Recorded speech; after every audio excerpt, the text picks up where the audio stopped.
नमस्कार दोस्तों, स्वागत है आप सभी का यूट्यूब चैनल लॉइजी में। और लेबर लॉ बहुत ही इम्पोर्टेंट विषय है। लेबर लॉ जिसे हम श्रमिक विधि कहते हैं, और इस श्रमिक विधि में एक महत्वपूर्ण कानून बना हुआ है जिसका नाम है द फैक्ट्रीज एक्ट 1948, यानी कारखाना अधिनियम 1948। आज के इस वीडियो लेक्चर में हम सभी लोग कारखाना अधिनियम 1948 के विषय में समझेंगे कि ये कानून क्या है, इस कानून का क्या नेचर है, ये कानून क्यों बनाया गया, what is the object of the drafting this act, और इस कानून की मुख्य विशेषताएं क्या है। तो आप सभी का स्वागत है यूट्यूब चैनल लॉ इजी में। और इस चैनल में हम सभी कानून को आसान भाषा में समझने का प्रयास करते हैं, और इसी श्रृंखला में फैक्ट्रीज एक्ट 1948 को आज हम समझेंगे। तो आज का विषय है द फैक्ट्रीज एक्ट 1948, 1948 का बना हुआ एक कानून जिसका नाम है हिंदी में कारखाना अधिनियम 1948। हम सभी जानते हैं जब हम स्वतंत्र हुए 1947 में, तो सबसे पहले एग्रीकल्चर पर ध्यान दिया गया और कृषि के बाद उद्योगों पे, फैक्ट्रीज पे भी ध्यान दिया गया।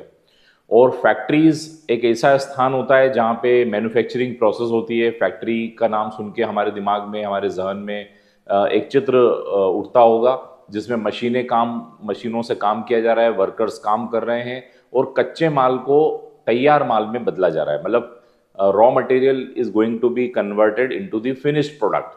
तो फैक्ट्री साइकिल की फैक्ट्री हो सकती है, किसी खाद्य पदार्थ की फैक्ट्री हो सकती है, आइसक्रीम की फैक्ट्री हो सकती है। तो फैक्ट्री वो होती है जहां पर मशीनें और वर्कर्स मिलके कुछ उत्पादन कर रहे हैं, जो प्रोडक्टिविटी कर रहे हैं। तो फैक्ट्रीज में वर्कर्स काम करते हैं, और वर्कर्स की जो दयनीय दशा को देखते हुए ये कानून बनाया गया। क्योंकि पहले जो एम्प्लॉयर थे, जो इंडस्ट्रियलिस्ट थे, उद्योगपति थे, कारखाना मालिक थे, वो वर्कर्स की कंडीशन पे ध्यान नहीं देते थे। यानी वर्कर्स किस प्रकार काम कर रहा है, उसकी दशाएं कैसी है, ड्रिंकिंग वाटर है कि नहीं, पीने का पानी है कि नहीं, प्रकाश उचित मात्रा में, लाइट फैसिलिटी है कि नहीं, ओवर क्राउडिंग में काम तो नहीं कर रहे हैं, स्पीटन्स हैं कि नहीं, यानी पीक दान वगैरह है कि नहीं, वेंटिलेशन प्रॉपर है कि नहीं, टेम्परेचर तो गलत नहीं है, सेफ्टी मेजर्स बराबर हैं, हेलमेट दिए गए हैं कि नहीं। ये सारी बातें देखने बहुत जरूरी थी, क्योंकि वर्कर्स के स्वास्थ्य और सुरक्षा का ख्याल नहीं रखा जाता था।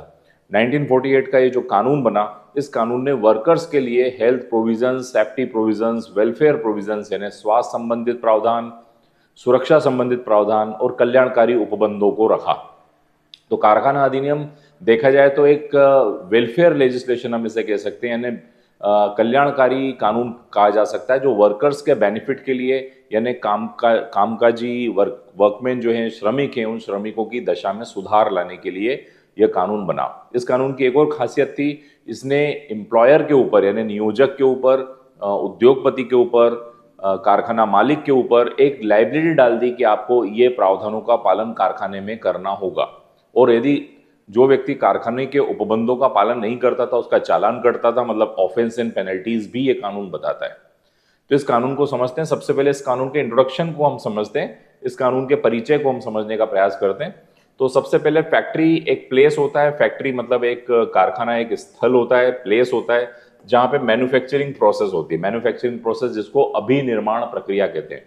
अभिनिर्माण प्रक्रिया का मतलब होता है कोई रॉ मटेरियल जो है, the raw material is converted into finished product, मतलब कच्चे माल को तैयार माल में बदला जाता है। इस स्थान को कारखाना कहते हैं। अब कारखाना जैसे ही मैं आपको कह रहा हूं, तो कारखाने का पिक्चर आपके दिमाग में आना चाहिए कि कई मशीनों से काम हो रहा है, वर्कर्स काम कर रहे हैं। तो कारखाना कैपिटल और लेबर से मिलकर बनता है। कैपिटल मतलब पूंजी, पूंजीपति जो लोग हैं, जैसे उद्योगपति हैं, कारखाना मालिक हैं, ये लोग पूंजी इन्वेस्ट करते हैं। लेकिन लेबर्स यानी श्रम नियोजित करने वाला व्यक्ति मजदूर होता है, लेबरर होता है, जैसे वर्कमैन भी कहते हैं।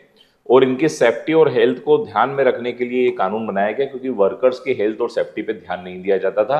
कारखाना अधिनियम बना ही इसलिए था कि वर्कर्स के स्वास्थ्य और सुरक्षा के लिए प्रावधान बन सके। उस समय वर्किंग आवर्स भी फिक्स नहीं थे, वर्किंग आवर्स भी इस कानून ने फिक्स कर दिए। वर्किंग आवर यानी काम करने के कितने घंटे होंगे, हेल्थ के लिए क्या प्रोविजंस रखेंगे, सेफ्टी के लिए क्या प्रोविजंस होंगे, महिला वर्कर के लिए क्या होगा, यंग यानी जो छोटे हैं, एडोलसेंट है, किशोरावस्था के जो लोग हैं, या बच्चों का कारखानों में प्रवेश निषेध होगा। ये सारी बातों के प्रावधान कारखाना अधिनियम 1948 में रखे गए। अब इसके आज इंपॉर्टेंट प्रोविजंस को हम समझने का प्रयास करते हैं कि कारखाना अधिनियम के महत्वपूर्ण प्रावधान क्या थे। तो सबसे पहले कारखाना अधिनियम का मेन उद्देश्य वेलफेयर ऑफ द वर्कर्स, यानी वर्कर्स का मतलब होता है मजदूर या श्रमिकों के वेलफेयर यानी कल्याण के लिए कानून बनाया गया, इसलिए इसको कल्याणकारी कानून भी कहा जाता है। इसके बाद वर्किंग कंडीशंस, काम की दशाएं। हम लोगों ने कई बार देखा है कि कारखाने में काम की दशाएं सही नहीं होती है, शौचालय बराबर नहीं होते हैं, हाइजीनिक नहीं होता है, धूल धुआं उड़ रहा है, मैन्युफैक्चरिंग प्रोसेस में तापमान कहीं कहीं पर ज़्यादा है, कई जगहों पे स्पार्किंग हो रही है, चिंगारी हो रही है जो आंखों पे प्रभाव डाल सकती है, कई जगहों पे लिफ्ट खराब है, मशीनें टूट जाती है, दीवारें गिर जाती है, लिफ्ट गिर जाती है। तो ऐसी अनेक दुर्घटनाएं होती रहती है कारखानों में। तो इन कारखानों में हेल्थ और सेफ्टी के लिए प्रोविजंस होना चाहिए। तो ये वर्किंग कंडीशन बनाने के लिए कानून बना कि वर्किंग कंडीशन यानी कार्य की दशाएं अच्छी होनी चाहिए कारखानों में, इसलिए कानून बना। इसके बाद है सोशल लेजिस्लेशन, इसको सामाजिक विधायन कहा जा सकता है। कारखाना अधिनियम समाज कल्याण के लिए बनाया गया एक अधिनियम है, इसलिए इसको सोशल लेजिस्लेशन भी कहा जाता है। तो सबसे पहले इसकी खास बात है कि फैक्ट्री का इसमें अर्थ स्पष्ट किया गया। यदि मशीनों के साथ काम कर रहे हैं तो फिर 10 वर्कर ज़्यादा होंगे तो फैक्ट्रीज एक्ट लागू हो जाएगा, और विदाउट मशीन काम कर रहे हैं तो 20 वर्कर अगर विदाउट मशीन काम कर रहे हैं तो यहाँ पर भी फैक्ट्री एक्ट लागू हो जाएगा। चिल्ड्रन की यहाँ पर आयु बताई गई है कि 14 साल से कम आयु के व्यक्ति को कारखाने में काम नहीं कराया जाएगा। वर्किंग आवर्स जो हैं वो 4.5 घंटे फिक्स किए गए कि ये वर्किंग आवर्स होंगे। इसके ऊपर यदि कोई व्यक्ति काम कराता है तो उसे एक्स्ट्रा पैसे देने पड़ेंगे। लाइसेंसिंग, ये भी कहा गया कि कारखानों को प्रारंभ करने के लिए लाइसेंसिंग फॉर्मेलिटी होगी, लाइसेंस लेना पड़ेगा तो ही कारखाना चालू होगा। तो कारखाने के लिए अनुज्ञप्ति महत्वपूर्ण कर दी गई।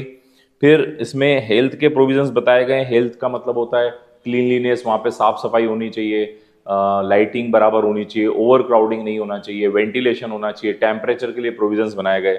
सेफ्टी के लिए बताया गया सेफ्टी प्रोविजंस में कि जो मशीनें हैं उनका रेगुलर चेकअप होना चाहिए, जो करंट की वायरें हैं वो ओपन नहीं होना चाहिए, एक सेफ्टी ऑफिसर भी होगा जो रेगुलर विजिट करेगा। तो ऐसे अनेक प्रोविजंस बनाए गए सेफ्टी के लिए। इसके अलावा वेलफेयर प्रोविजंस भी बनाए गए कि मजदूरों का कल्याण होना चाहिए, कल्याणकारी उपबंध भी इस कानून में बनाए गए। वीकली हॉलीडे का प्रोविजन रखा गया कि हफ्ते में सप्ताह में एक दिन अवकाश होगा, एक दिन छुट्टी दी जाएगी। फैक्ट्री इंस्पेक्टर, ये बहुत ही इंपॉर्टेंट पॉइंट है। फैक्ट्री इंस्पेक्टर जिसको हम कहते हैं कारखाना निरीक्षक। कारखाना निरीक्षक नाम से स्पष्ट है, इसका काम होता है इंस्पेक्शन करना, कारखानों पे रेगुलर विजिट करना और ये देखना कि कारखाना अधिनियम के प्रावधान ठीक ढंग से लागू हो रहे हैं कि नहीं हो रहे हैं। ऐसा तो नहीं ऑक्यूपायर जो है, ऑक्यूपायर मतलब जो फैक्ट्री ऑनर है, कहीं वो कारखाना एक्ट के प्रोविजंस को रेगुलरली फॉलो कर रहा है कि नहीं। तो इसलिए फैक्ट्री इंस्पेक्टर जो है ये रेगुलर विजिट करते हैं।